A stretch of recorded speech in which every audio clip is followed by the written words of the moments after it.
MP ಸ್ಥಾನಕ್ಕೆ ಚುನಾವಣೆ 9ರಿಂದ 11 ಸಚಿವರನ್ನ ಕಣಕ್ಕಿಳಿಸಬೇಕು ಅನ್ನುವಂಥದ್ದು ಏನೋ ಸುದ್ದಿ ಕೇಳಿ ಬರ್ತಾರೆ ಸರ್. ಅದ್ರ ಬಗ್ಗೆ ನನಗೇನು ಗೊತ್ತಿಲ್ಲ. ಯಾಕೆ ಅಂತಂತಂದರೆ ಅದು ಟಿಕೆಟ್ ಯಾರಿಗೆ ಕೊಡಬೇಕು, ಯಾರನ್ನ ನಿಲ್ಲಿಸಬೇಕು ಅನ್ನೋದು ಸಂಪೂರ್ಣವಾಗಿ ಅದು ವರಿಷ್ಠರ ಜವಾಬ್ದಾರಿ, ಅವರು ತಗೊಳ್ಳುವಂಥ ತೀರ್ಮಾನ. ಅದ್ರ ಬಗ್ಗೆ ನನ್ನ ಜೊತೆ ನಾನಂತೂ ಅವ್ರು ಯಾವುದು ಚರ್ಚೆ ಮಾಡಿಲ್ಲ.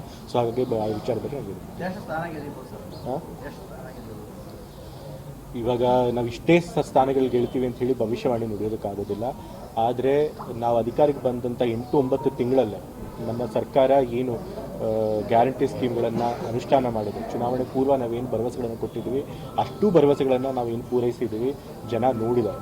ಮತ್ತು 10 ವರ್ಷಗಳ ಕಾಲ ಈ ಕರ್ನಾಟಕದ MP ಗಳು ಕರ್ನಾಟಕದ ಪರವಾಗಿ ಏನೇ ಕೆಲಸ ಮಾಡಿಲ್ಲ, ಕರ್ನಾಟಕದ ಜನರ ಪರವಾಗಿ, ನಮ್ಮ ಕರ್ನಾಟಕದ ಜನರ ಸಮಸ್ಯೆಗಳ ಪರವಾಗಿ ಪಾರ್ಲಿಮೆಂಟ್ನಲ್ಲಿ ಮಾತನಾಡಿಲ್ಲ.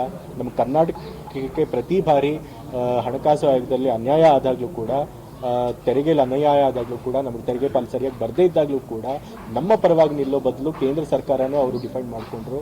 ಹಾಗಾಗಿ ಜನ ನೋಡಿದ್ದಾರೆ ಯಾರವ್ರ ಪರವಾಗಿ ಕೆಲಸ ಮಾಡ್ತಿದ್ದಾರೆ, ಯಾರವ್ರ ಪರವಾಗಿ ದನಿ ಎತ್ತಿದ್ದಾರೆ ಅನ್ನೋದನ್ನು ಗಮನಿಸಿದ್ದಾರೆ.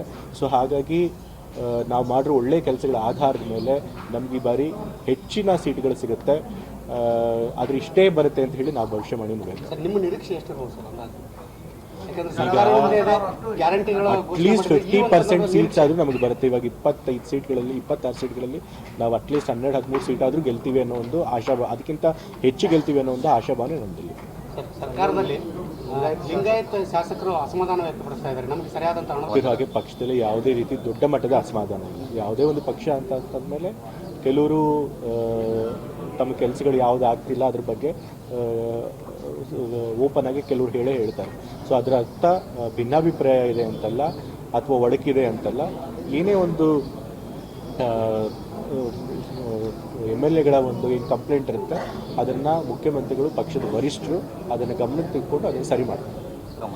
ಗೊತ್ತಿಲ್ಲ ಆ್ಯಕ್ಚುಲಿ. ಈಗಾಗಲೇ ರಾಷ್ಟ್ರೀಯ ಮಟ್ಟದಲ್ಲಿ ಕಾಂಗ್ರೆಸ್ ಪಕ್ಷ ಇಂಡಿಯಾ ಅಲಯನ್ಸ್ ಅಂತ ಮಾಡ್ಕೊಂಡಿದೆ. ಈಗಾಗಲೇ ಆ ಪಕ್ಷದವ್ರ ಜೊತೆಗೆ ಸೀಟ್ ಶೇರಿಂಗ್ ಕೂಡ ಹೇಳಿದ್ದಾರೆ. ಸೊ ಮಿತ್ರ ಮೈತ್ರಿ ಪಕ್ಷಗಳ ಜೊತೆಗೂ ಕೂಡ ಮಾತುಕತೆ ನಡೀತಾ ಇದೆ. ಸೊ ಅದನ್ನೆಲ್ಲ ರಾಷ್ಟ್ರೀಯ ಮಟ್ಟದಲ್ಲಿ ಚರ್ಚೆ ಆಗುತ್ತೆ. ಅದನ್ನು ನಮ್ಮ ಉನ್ನತ ಮಟ್ಟದ ನಾಯಕರುಗಳು ತೀರ್ಮಾನ ಮಾಡ್ತಾರೆ. ಅವ್ರು ಏನೇ ತೀರ್ಮಾನ ತೆಗೆದುಕೊಂಡು ಪಕ್ಷದ ಹಿತದೃಷ್ಟಿಯಿಂದ ಮಾಡಿರ್ತಾರೆ. ಈ ಚುನಾವಣೆಯಲ್ಲಿ ಹೆಚ್ಚು ಸೀಟ್ಗಳನ್ನ ಗೆಲ್ಲಬೇಕು ಅನ್ನೋ ದೃಷ್ಟಿಯಿಂದ ಮಾಡಿರ್ತಾರೆ. ಅದಕ್ಕೆಲ್ಲ ನಾವು ಬದ್ಧರಾಗುತ್ತೆ.